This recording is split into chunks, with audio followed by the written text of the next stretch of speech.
Hello, and welcome to this WPTV News Update. I'm Nina Carey. And I'm Kristen Hansen. It's 46 degrees outside right now. We'll have a complete forecast later in the program, but we begin with our top local story. The Passaic County Jail will adopt new security and surveillance systems and force sweeping reform.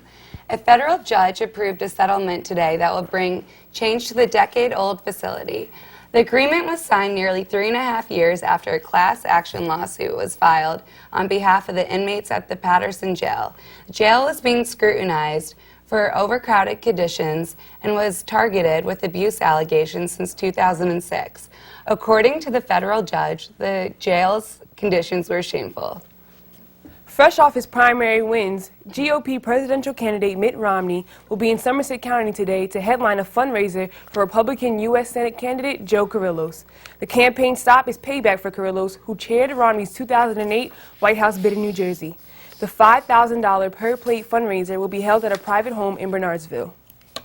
According to a new report by the American Lung Association, Passaic County, along with New Jersey, New York area, ranks 15th in the nation for smog pollution. Smog pollution's main ingredient is ozone, which happens when the sun hits emissions from vehicles.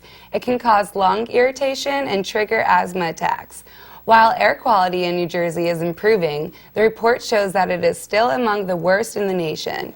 Passaic County receives a D grade for having 8 days of high smog between the years 2008 and 2010. In sports, the William Patterson Pioneers softball team have swept a crucial doubleheader at Kane yesterday, winning 2-0 and 1-0. The win clinched a spot for the Pioneers in the New Jersey Athletic Conference tournament. On the ice, the Devils forced a Game 7 after a 3-2 win in overtime against the Panthers. The Rangers and Devils will play their Game 7 matchups Thursday night. On the diamond, the Mets double up the Marlins 2-1, and in Texas, the Yankees were blanked by the Rangers 2-0. Coming up, we'll take a look at election updates, the whereabouts of George Zimmerman, and much more. Don't touch that remote.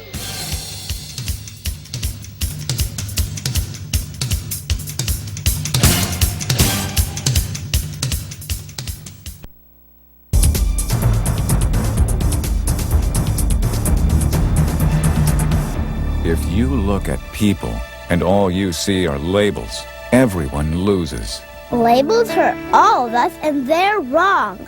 Every one of us is unique, a one-of-a-kind original.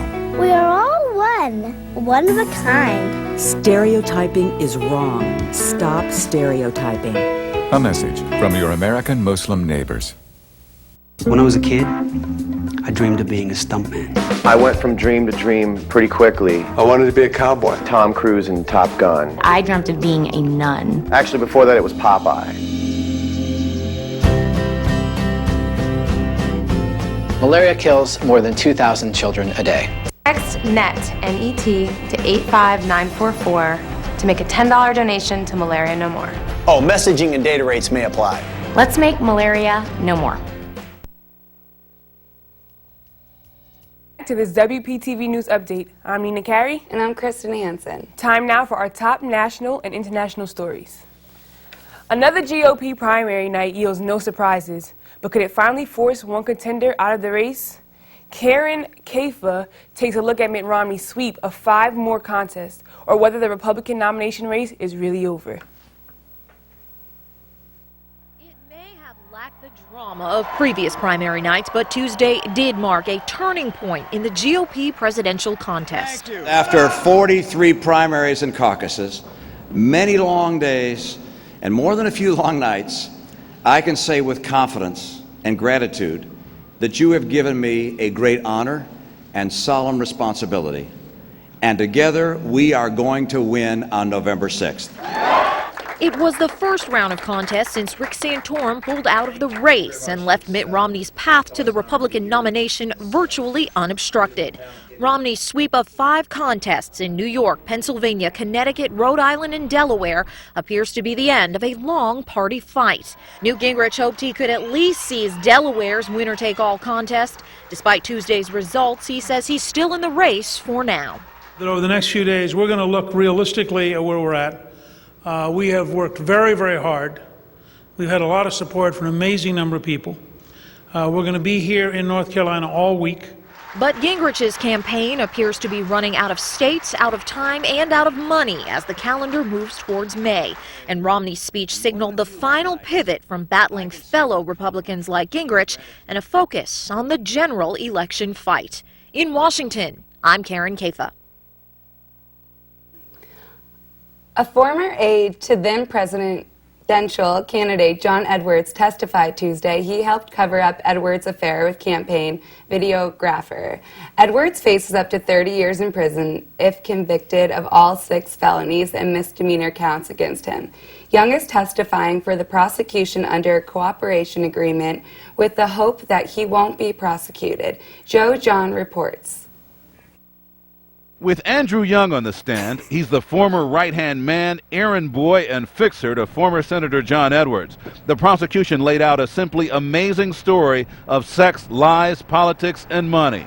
Young spoke of the day when Edwards' mistress, Rielle Hunter, made so many repeated frantic calls to him that when he finally got her on the phone, he said somebody better either be pregnant or dying. Rielle Hunter, Young says, responded, "Nobody's dying." When Edwards found out she was pregnant, he responded gruffly, Young quoting Edwards. He said she's a crazy slut and there's a 1 in 3 chance it was his child. Also stunning was the response of Bunny Mellon, the big money donor from Northern Virginia who agreed to help because she thought Edwards could rescue America. Andrew Young said he secured her agreement to give hundreds of thousands of dollars for the benefit of the campaign, no questions asked, Young claimed. Checks in ever-increasing sums funneled through Mrs. Mellon's decorator and endorsed by Andrew Young's wife, according to Young. With this money in the family account, Young said, he moved Rielle Hunter to North Carolina to keep her away from the media. She was threatening to go public, he said. He gave her a $5,000 a month allowance. A couple of times it went up to $12,000. He rented a house for her in his name, got her a BMW. By this time she was using an alias, Young says, going by the name of Jaya James. Young said Rielle also lived in his house with him and his wife and kids for about 3 weeks, which he called very difficult. He said Rielle could be very demanding. More than once, he said, Rielle said if she didn't talk to Edwards, she was going public. And how did his wife feel about all of this? Young said she was scared to death. We were scared to death. Edwards was a viable presidential candidate, and this was a truckload of money. They asked the trial lawyer, Edwards, if it was okay to do this. Young says Edwards told them it was completely legal. Young said he communicated in code with Edwards because there was concern that knowledge of these matters could implicate Edwards if he were to become Attorney General. So far, it's all been about Andrew Young's version of events as a star witness for the prosecution. But as early as Wednesday, he's expected to get a challenge as the Edwards defense team gets its first opportunity to cross-examine him. Joe John, CNN, Greensboro, North Carolina. And now a look at the weather. It is 46 degrees right now, and we are aiming for a high today of 57. Tonight's low should be around 43. Tomorrow, expect a high of 61 degrees and a low of 45 with a chance of rain. On Friday, a high of 57 and a low of 41. For the weekend, Saturday will be cloudy with a high 50 and a low of 43. And on Sunday, a high of 55 and a low of 43 with a chance of rain. Ryan Seacrest is one of the busiest guys in Hollywood, and it looks like he plans to keep it that way. Plus, John Cusack gets a place among some of the biggest stars in the world. Carl Zeus has all your entertainment news in this Hollywood Minute. Ryan Seacrest won't be signing off from American Idol anytime soon. Fox announced the host will stay on with the show that made him famous, though terms of the deal, including length of time and pay, were not revealed. Seacrest is a busy man. He also hosts daily shows on Clear Channel Radio and E! He's an executive producer on a number of projects, and he'll be helping NBC cover the Olympics. John Cusack was honored Tuesday with a star on the Hollywood Walk of Fame. The stage-trained actor has appeared in more than 50 films, from his breakout role in 1989's Say Anything to the upcoming Edgar Allan Poe-inspired flick, The Raven. Cusack told Variety he's flattered to have a star, but says he still feels like he's in the middle of his career. Sinead O'Connor is canceling the rest of her U.S. tour. In a statement on her website, the singer apologized to fans, but says she's unwell from bipolar disorder.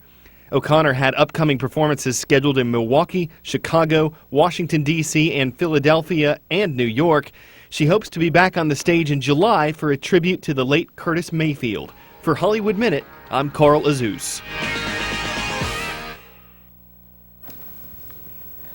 And that's it for this WPTV News Update. I'm Nina Carey. And I'm Kristen Hansen. Thanks for watching. Stay classy.